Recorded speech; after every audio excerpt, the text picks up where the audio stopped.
ассалому алайкум дӯстон, хуш омадем ба шабакаи мо. Дар навори имрӯза оиди беҳтарин ва тозатарин хабарҳо аз ҷаҳони ММА гап мезанем.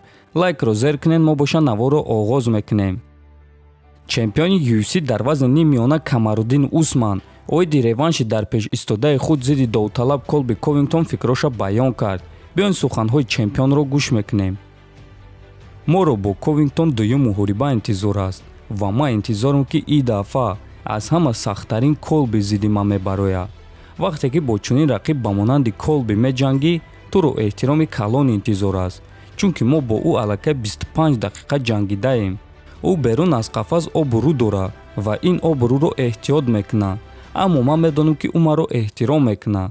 ӯ ин чизро нишон додан намехоҳад, аммо ман ин чизро медонам. ман фикр мекунам ки ӯ беҳтарин рақиб аст. ӯ хеле ҷанговари сахт аст, аммо таҷрибае ки ман баъди якум муҳориба гирифтагиам аз ҳамаи дастовардҳои ӯ болотар аст, гуфтааст чемпион. хотиррасон мекунам ки дар якум муҳориба Камару Усман дар панҷум раунд бо тариқи нокаути техникӣ ғалаба ба даст оварда буд ва акнун аллакай шаби 7 ноябр онҳоро реванш интизор аст.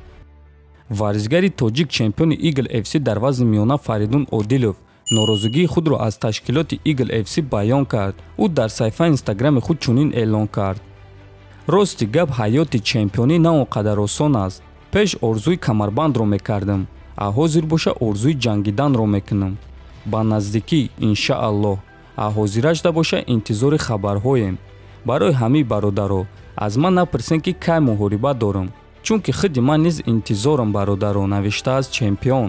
хотиррасон мекунам ки Фариддун Одилов рекорди 12-2 дорад ва ӯ охирон муҳорибаи худро барои камарбанди EFC рӯзи 9 феврали ҳамин сол зидди Сергей Калинин гузаронида дар 4-ум раунд бо тариқи нафасгир кардани рақиб ғалаба ба даст оварда чемпиони EFC дар вазни миёна шуд ва то ҳол Фариддун ба қафас баромадагӣ нест. ҳамчунин ногуфта намонад ки чанд муддат пеш роҳбарои EFC Ҳабиб Нурмагомедов ва Шамил Зауров гуфта буданд ки Одилов муҳорибаи навбатии худро моҳи декабр мегузаронад, аммо зидди ки аниқ накарданд. барои ҳамин дӯстон хабарҳоро интизор мешавем. ба чемпион Фариддун Одилов боша сабр хоҳонем. дӯстон, имрӯз саҳнаи муҳориба ва рақиби навбатии яке аз варзигарони машҳури тоҷик Мухаммад Наимов муайян шуд. акнун варзигари тоҷик Мухаммад Наимов бо рекорди 6-2 рӯзи 17 декабр дар турнири Титан FC 73 дар қафас бо варзигари қирғиз Азизбек Сатыбалдиев бо рекорди 19-8 воқеат хӯрд. ва дӯстон бояд қайд кард ки рақиби варзигари тоҷик хеле ҷангвари пуртаҷриба аст ва барои варзигари тоҷик ин муҳорибаи хеле муҳим хоҳад шуд, чунки ғалаба зидди чунин рақиб рейтинги варзигари тоҷикро хеле ба боло мебардорад.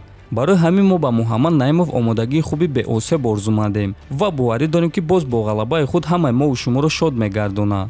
дӯстон, ҳатман фикр ақидоатонро нависен, дар канал обуна шавен то бо зид хонаободу сарбаланд бошен.